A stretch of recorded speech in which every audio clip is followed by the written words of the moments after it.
happening, guys? Welcome back. 417 Saw Shop YouTube channel. Hey, I got some fans in the background. I don't know if it's going to be a lot of wind noise, but I didn't realize I never really showed any grinding on here. I guess because I just get in the zone and I'm so focused, I don't even think about it. So what I'm going to do now is show a little grinding. This is a 661 cylinder. Basically, I've just got the carbon knocked off. I've really not done a whole lot of grinding. This is the exhaust port. Transfer. The base has already been cut. My squish is set. I've not done any intake work at all yet. I mean, like I said, I just started this one. So a little bit of widening on the inside so far, and just trying to get through the coating gently before I really start doing a whole lot. But right now I'm gonna work on the width of the exhaust cylinder from side to side. So this is a Fordham grinder and a Fordham. Trying to think of the number of this one. Can't remember. 44T. And this is an Alumahog. By far one of my favorites as far as rapidly taking material off. So I'll just show a little bit of it. I don't want to make it all long, drawn out. So I can see here. It's just hard to get on camera and see what I'm doing at the same time. So the thing with this is just steady.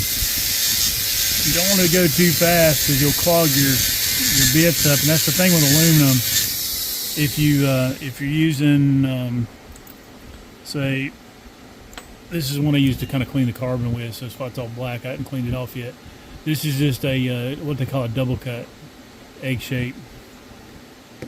This is a football diamond. It's just a couple of the ones I have laying here. If you go too fast, you'll clog them up.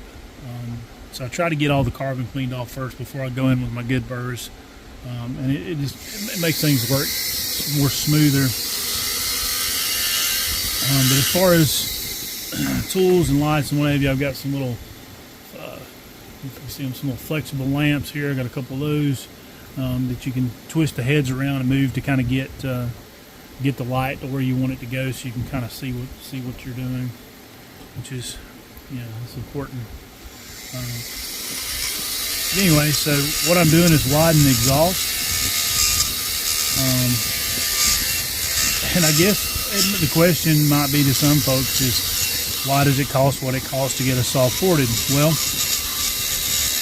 and it's not for everybody, but if you ever run a ported saw, you'll never run anything else, because it's just different. I mean, it's one of those things where you really got to experience it to understand it, I guess is the best way to put it. But anyway, so what I'm doing here is widening the exhaust port. This will help that gas get out quicker. When one's properly ported and you've cut the base and you've cut the band, you want to get that hot exhaust out. You're building more compression when you cut the base, so you want to get that hot exhaust out. And air likes to hit air moves over the least.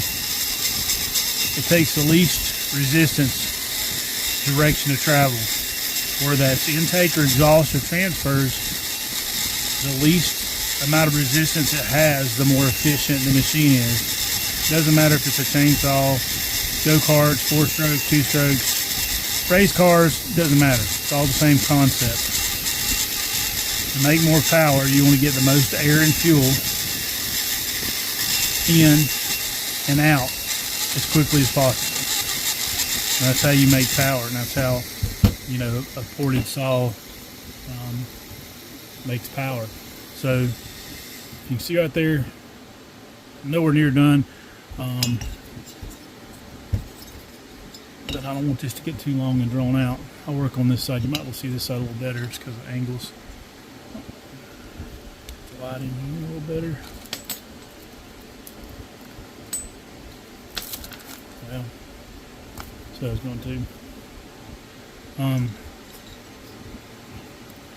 So a lot of people, to help understand those folks that don't know or that may be new to this, why, it is what it is and it costs what it costs. This is done correctly. This is time consuming. This is not something that you just go in and do in an afternoon. I mean, some guys might be able to. Of course, I take my time. I mean, once you have it torn apart, you can probably grind one in a day if you got everything set up. You got all your machine set up. You got to dial everything in and you got to cut everything. This is a process. This is not jerking the base gasket off and then jabbing a hole in the muffler and sending it out the door and calling it ported like happens sometimes to certain people. But yeah. So anyway, so back in here with the Limahog, the old Fordham doing the work, and you just move it back and forth.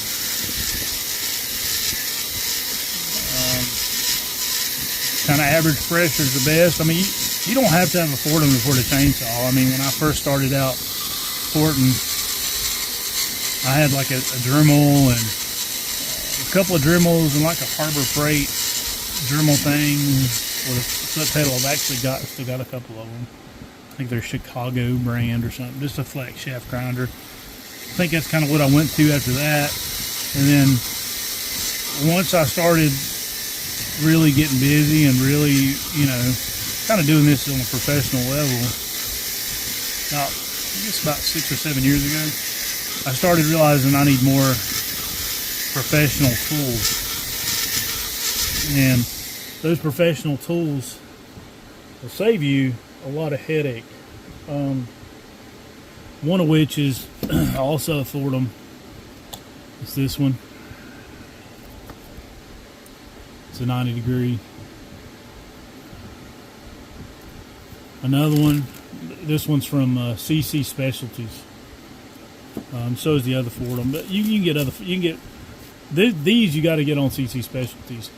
The straight ones you can get off of eBay. I mean, I've even seen them on Marketplace. This one is from Lucky Dog Manufacturing. I think Sean Carr is who does these. It's kind of a dental / hybrid to use the Fordham shaft input, but you use the dental heads. You go through a lot of these heads. That's the only thing I can say.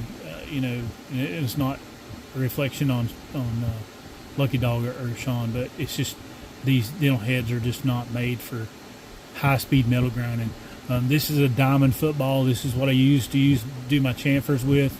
Anytime you do any grinding, you want to make sure everything is super chamfered so nothing hangs. You don't want to hang a ring. A long time ago, this is one's been laying around. This broke. These, excuse me. You can order off of. I can't even remember where I ordered this thing. It's some Chinese website or maybe even eBay or something. They're like a knockoff 90 degree. They work, but they don't last long. I mean, I went through probably 10 or 12 of these before I ended up buying the Fordham and, the Fordham right angle. This is a right angle. This one. These are like $400 and something. So, this stuff's not cheap. There again, that goes back into the price of what it costs to get a saw ported.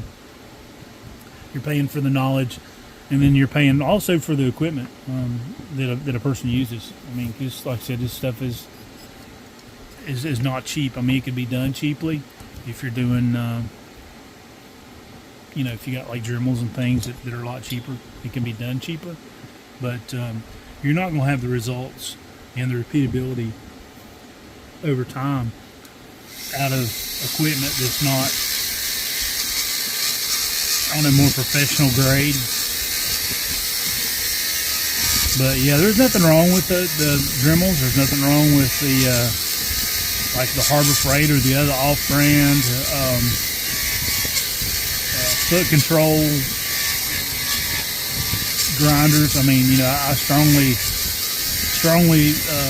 are in for the other grinders, especially if you're on a budget, or if you're not sure if it's something you want to do, or if you're just doing it for yourself. You know, if you have no intentions of doing it on a professional level, where you're having to do multiple saws. I'm usually doing a saw about once a day if I'm lucky, or usually every 2 days. I'm usually doing a saw. I mean, of course, you got to deal with customers. I got to stop. You know, I got kids. I got a life. You know, things like that. So it's not a whole entire day every day, but you can knock one out in a day once you learn the kind of the tricks. And what I'm doing is kind of blending this corner here from this wall here and this wall here where it meets. You'll have like a right angle, and there again, the way air flows, turbulence, laminar flow, things like that, air doesn't like sharp edges. It don't like blunt edges. It don't like sharp turns, any of that. So anything you can radius out, or anything you can take out to make it flow a little better, it's going to eke out a little bit more performance. You know, is it going to change the world? Maybe not. You know, who knows? But I want to give my customers every little bit of extra horsepower, extra performance I can possibly get out of one with all the tricks I know, because that's what they're paying for. You know, if they wanted a half job, then they would pay somebody to do it halfway, or, you know, maybe not a professional builder. So anyway, so what I'm going to do is I'm going to continue taking out more each side. I'm going to try to match. You know, I look at my distance. I don't want to get this too thin. So you can see here, this one's a little thinner than this one. I don't know if you can see it on camera. But I'm going to take out a little bit more on this side and then start matching it. And then I'll start cleaning it up and doing my final cut. And then I'll do a polish. Anyway, this is getting kind of long, so I'm going to stop it here. I appreciate everybody for stopping in. Thanks, guys.